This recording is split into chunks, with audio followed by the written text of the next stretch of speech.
Художник Лев Саксонов, автор первой в России выставки памяти жертв Холокоста, написал в своем дневнике: «Фото 1943-44 года еврейские детишки от 5 до примерно 14 лет смотрели на меня из-за колючей проволоки.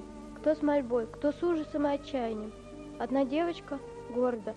Сколько им осталось жить до газовой камеры? Может быть, несколько дней, может быть, час. В 1943 году мне было столько же лет, сколько им. Их давно нет. А я чем лучше? Живу. Они смотрели на меня. Помоги». Я знал, что немцы уничтожили 6 миллионов европейских евреев. Целый народ со своей многовековой культурой. Народ, так много сделавший для культуры и цивилизации Европы. Я знал, что 30 тысяч еврейских детишек Варшавы, в том числе и дети дома сирот Януша Корчика, украинские полицаи по приказу немцев отправили в газовые камеры. Это не приходящая боль, но абстрактная. Когда погибает человек, которого ты знал, ты переживаешь гораздо больше, чем за 25 тысяч погибших где-то от землетрясения или еще от чего-то. Так устроены люди. Но здесь на меня смотрели совершенно конкретные дети, смотрели из прошлого, но смотрели сейчас и продолжают смотреть. И вечно меня будут жечь слова еврейской девочки из варшавского гетто. Ее спросили: «Кем ты хочешь быть?» «Собакой». «Но почему?» «Немцы собак не убивают». Из дневника эсэсовца. Евреев расстреливали у рва. Когда ров наполнился телами, оставшимся в живых приказали лечь на мертвых лицом вниз. Так легче стрелять в затылок. И маленькая девочка спросила у распоряжавшегося: «Дяденька, я правильно легла?»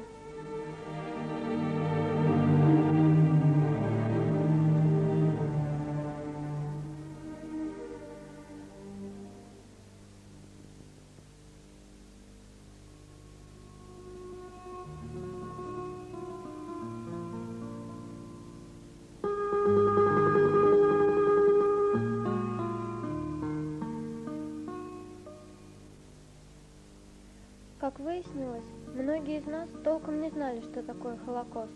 Поэтому перед экспедицией мы оказались в музеях, открыли редкие книги, посмотрели список Шиндлера и обыкновенный фашизм.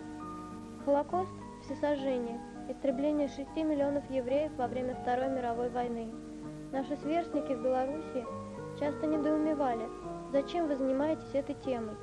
Среди них лишь единицы хоть что-то знали, и почти никто не понимал, зачем об этом знать. Получается, что для нашего поколения трагедия целого народа ничего не значит, в лучшем случае является обычной статистикой. Память о невинных жертвах не просто дань уважения к ним, но и очищение для нас самих. Мы поняли, что глубинные причины фашизма нужно искать не в кровавых тиранах, и вообще не в ком-то другом, а в самих себе. Разве в каждом из нас нет нетерпимости, готовности к слепому повиновению? Разве мы не безразличны к чужой беде, а свои грехи с такой легкостью не списываем на каких-нибудь очередных инородцев? Мы поняли, что нужно делать нечто реальное. Чтение книг и посещение музеев не давало нам ощущения прошлого как чего-то живого и реального. Даже после просмотра списка Шиндлера через 2 дня возвращаешься в состояние полного покоя. Мы поняли, что нужно ехать туда, где это было, говорить с теми, кто это видел.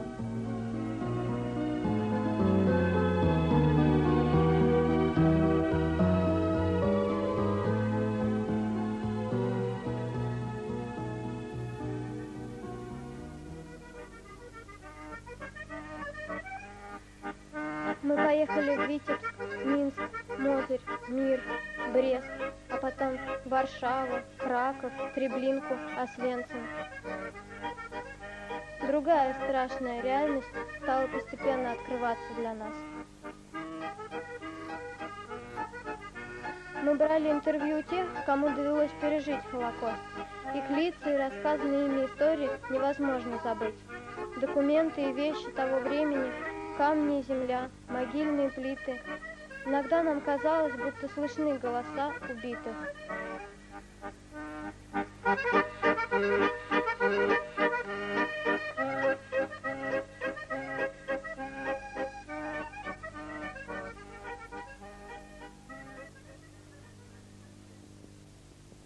Немцы евреев на речку вели на Припять топить в первое время. Они, значит, в парке уже немец лег, трубкой, сигаретой такой большой, курит сигарету. И баржа такая, пристань, была она притоплена.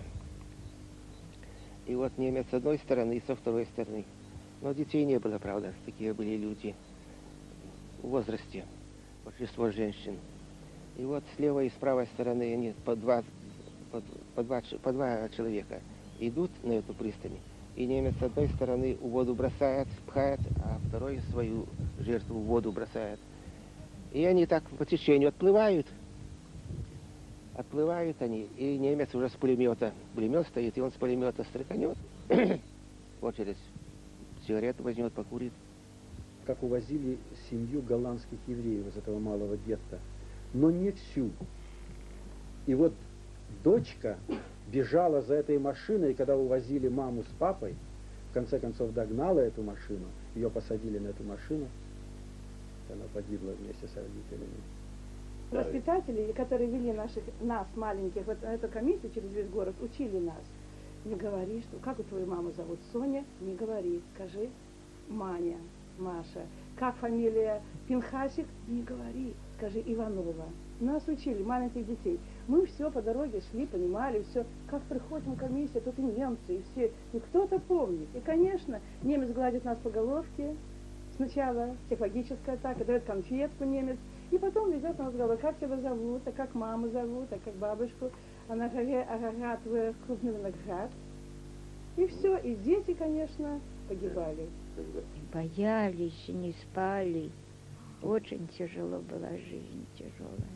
А самое главное, как евреев побили, как били в то время. Ой, такая. Наши мещане, как копали эти могилы, то пошли черные, а пришли седые от страха. Думали, что и разом и их будут бить. Всех подлетков, мальцов расстреляли, полный ров нагрузили и не закопали. Только мины вокруг, только мины. И снова лилась тут кровь. Уже гибли матули, что не смогли дотягнуться до забитых сынов.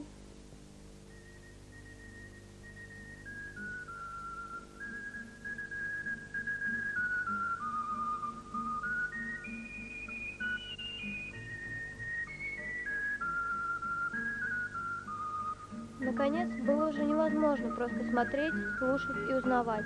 Нужно было что-то сделать. И тогда, не спрашивая официального разрешения, даже толком не договариваясь друг с другом, мы пришли туда, где сегодня строят гаражи, и огромными камнями выложили надпись «Это место казни узников гетто». Так возникла идея ставить памятники. Оказалось, что для этого не нужно денег и гранитных мастерских. Самое главное, что наши памятники должны жить. Поэтому каждый раз мы находили своих сверстников, живущих рядом, включали их в свою работу. Они обещали нам защищать памятники и ухаживать за ними. Пепел в сердце стучит. Такую надпись из камней выложили мы около дома в Мозыре, где 40 евреев сожгли себя, протестуя против зверств фашистов. В память о каждом из них мы поставили 40 камней.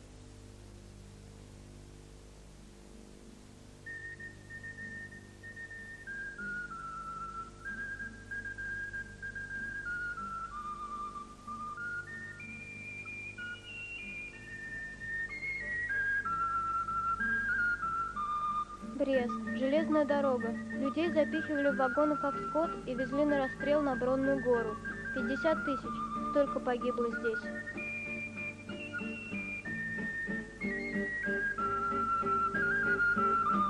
Но сколько же еще таких мест, о которых никто не знает, и уже поэтому не может помнить? Сколько еще нужно поставить памятников, и сколько еще живет там молодых людей, способных откликнуться на нашу идею?